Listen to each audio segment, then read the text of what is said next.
if you're running a business, one important thing to always keep in mind is that your business is not loyal to you.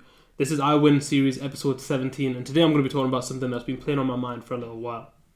A lot of the time when people start a business, they think that their business is their entire life. They'll absolutely love their business, but I see a similar relationship with business that I do with wealth overall. And that relationship is that no matter how much you might love wealth and material items, they will not love you back. Okay? It's just a truth of life. It doesn't make a difference how much money you make. It doesn't make a difference how good your business is. You might love it. It will never love you. Okay? And I think that that's an important distinction to make, because a lot of the time as entrepreneurs, we get so caught up in like, oh, my business is everything. My business means everything to me. It's my world. It's my life. And I understand that from the point of view of what a business can do for you. Like, I understand that and I respect that as well. And I also have a similar level of emotion towards it. But there's a separation to some degree that you have to have, because no matter how hard you work, no matter how much work you put into it, you can't associate that with business or direct money. Because what's going to happen as you start to accumulate wealth or you start to accumulate a great business is that internally your character is going to decrease in value, because you're going to feel more and more empty. Now, I've never quoted anything religious on this, but as you guys might know, I'm a Sikh. And in Sikhi, we have something called our scriptures or Gurbani. And in that, there's a couple there's a couple parts of it that I think are really relevant to this. And just things that I think, even as entrepreneurs, like, you might have all the right financial guidance in the world. Everyone needs some level of, like, some sort of spiritual guidance, some sort of, like, personal guidance. And I think that that's what, like, my religion really helps me with. And that's what hopefully I can help you with a little bit over the next couple 5-10 minutes or so. So the lines of Gurbani that I wanted to share, firstly, is Kapar Pog Laptaya Soina Rupa Kak, which means that people are entangled in enjoyment of fine clothes, but gold and silver are only dust. Like, it's so common to see that people see that, oh, I want this thing, I want that thing. Like, those things don't want you, man. Like, they don't care about you, they don't respect you. Like, you might like them, but they've got no loyalty to you.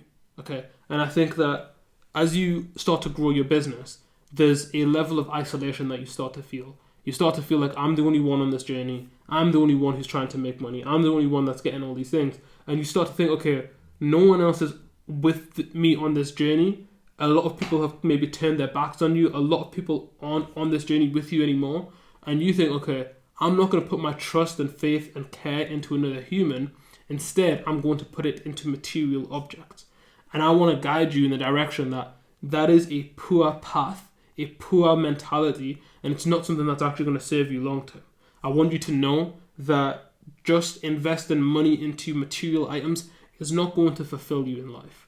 It's not going to sustain you. It's not going to make you feel great. You might have a little bit of excitement when you buy something new, right? I bought a new laptop. I absolutely love it. I think it's great. First time I've ever bought a Mac. I really like it. It's been 2 weeks and it's like worn down. Like, mentally, I'm just like, oh yeah, nice laptop, whatever, okay? And it's the same thing. Whenever you buy something new, it doesn't make a difference how much money you have. It's the same kind of level of like, okay, I got some more money, great. But what's actually important is the people that are around you. And you might not be aware of this, but there was a study, I think it was conducted over a 70-year time frame. I think, don't quote me on that. But it's at least 40, maybe even 70 years. But it's an extremely long study. And in that study, they basically wanted to know, out of all these different people that we're looking at, like, who is actually the happiest? Who is genuinely, like, loving their life? And what they realized, the most important factor to whether or not someone is happy over the course of their life is the relationships that they have, okay? Who are the people that they have around them? And I just think that as entrepreneurs, we often forget how important it is to have a community, how important it is to have good people around you, because we're so focused on the financial goal, we're so focused on the material wealth, we're so focused on what we're going to buy when we become rich, that we actually forget that the indicator of what's actually going to make us feel fulfilled and happy in life has got nothing to do with how many things we buy or what's sitting in the bank account, but actually, what are the people like around us? How do we feel when we wake up? Who's actually got our back? Okay, And I just wanted to make this video to allow you to take a step back and think about that for a second. Just sit with that. Think, okay, when I think about my life, when I think about the things that I have, does that actually satisfy me? Do I think that more things are actually going to satisfy me? Like, often it's not how much money you have, but it's what the money does that makes the biggest difference. Like, if you accumulate more wealth so that you can, pay for your children to go to school, so that you can pay your medical bills, so that you can retire your parents, that is great.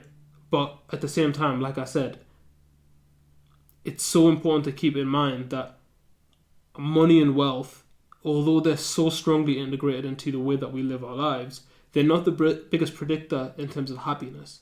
It's the relationships that we have with the other people around us. Now, I actually love what money can do for people. Like, I've got one client he's absolutely skyrocketed his revenue. He's trying to hit a target by the end of this year, and it was quite an ambitious target, but he's ended up excelling that target. It's currently it's like mid-October at the moment, and he's absolutely excelled that target. And as a result, he's semi-retired his mum. Bro, it's such a nice thing. It's such a wholesome thing. It's such a happy thing for me to be able to see that one of my clients is semi-retiring his own mum. That's such a good feeling. And he's moving to Spain, right? Like, perfect. I absolutely love that. And he couldn't do that without money.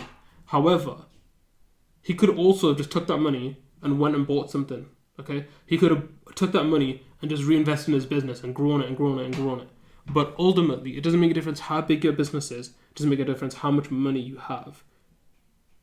Just like wealth or just material objects will never satisfy you. They don't love you, man. They don't care about you. They're not going to be there for you in the same sense that another person can be. And I think a lot of entrepreneurs also go through it. And I think I've experienced this to some degree, where there's a level of like, I don't really want to trust anyone. I don't really want to talk to anyone. I don't want to be honest with anyone because this is me and this is my journey. There's a really strong ego attached to that. And there's a level of forgiveness and understanding that I think every person needs if they actually want to be at peace with themselves. And a lot of the time, entrepreneurs are on this journey because they're trying to find peace through the meanings of wealth. They're trying to find peace through success. And they keep trying to build more and more success so that they can be at peace with themselves. Okay, and say, oh no, I am worth something. And I encourage that, like, apply yourself to something. Try and become someone better. Going through business has developed my character so much. And I 100% like recommend it for people that really want a big challenge, that want to learn to prove themselves, that want to develop their skill sets really quickly. But learning how to actually treat yourself and learning what's actually important in life. Wealth isn't it, man. Like, just more and more money isn't it. You've got a lot of millionaires, billionaires that commit suicide because they have all the money, but they don't have the right connections. They don't have the right people around them. And all the people that I've met that have been suicidal in my life, the only reason they can quote of not committing suicide is because of the people around them. Like, that's been my experience so far. The people that say, look, I can't do this to this person, I can't do this to that person, that it's the people that actually make a difference. And it's quite a deep, extreme way to look at it. But I also think it's really relevant because it's ultimately like that's what gives us the meaning to continue. And whether it's in business or whether it's through other personal challenges, life hits hard, man. There's always other things coming up. There's always difficulties. But I really do believe that getting yourself around the right people and allowing those people to get around you as well, that's a big thing that entrepreneurs do really poorly. They don't let people in. They don't open up to them. They don't want to talk about their problems. And I know as guys as well, like, it's even worse, okay? So I want you to take this as some sort of sign to stop letting that happen to you, to stop thinking that you're some masculine hero that no one can understand or no one cares about. People do care about you, man. Let them in. You get to experience it. You get to experience life better. And it means that you're not going to waste the next 20 years of your life trying to build this business, accumulate a ton of wealth, just for you to be this cold, empty person inside, man. You don't need that. The people around you that actually care about you don't want you to become that person either. So take a step back, allow you to realize like who you actually are and what you actually need. And trust me, as much as I encourage you to get rich, as much as I encourage you and try and guide you on the path to making more money, I think being fulfilled is much more important than having a lot of money. and don't sacrifice real fulfillment in pursuit of something that won't fulfill you. And I think that's where I'm going to leave it. That's my main message for this series. This is a little bit of a different one, but the series can be whatever, right? These are the things that I wish I knew. These are the lessons that I want to reinstill to myself and to the people that I care about. And if you're watching this video, take this as a sign that there are people that care about you. And if you want help, if you want to speak, if you want to actually do something about it, if you're not in the best place and you want to be around other good people that actually care about you, then reach out. I will reply to you. I will respond. I'll be the first person that will show you that people do care about you. So that's the kind of message that I want to leave on. Your business doesn't care about you. People care about you. So just keep that in mind with everything that you do, that it's people that actually makes the difference. And if you cut yourself off from people, you're setting yourself up to never be fulfilled, no matter how much money you make, no matter how successful your business is. So we'll leave it there. I hope you guys enjoyed this episode. And if you did, make sure you subscribe, like, and I will see you guys on the next episode of the IWIN series.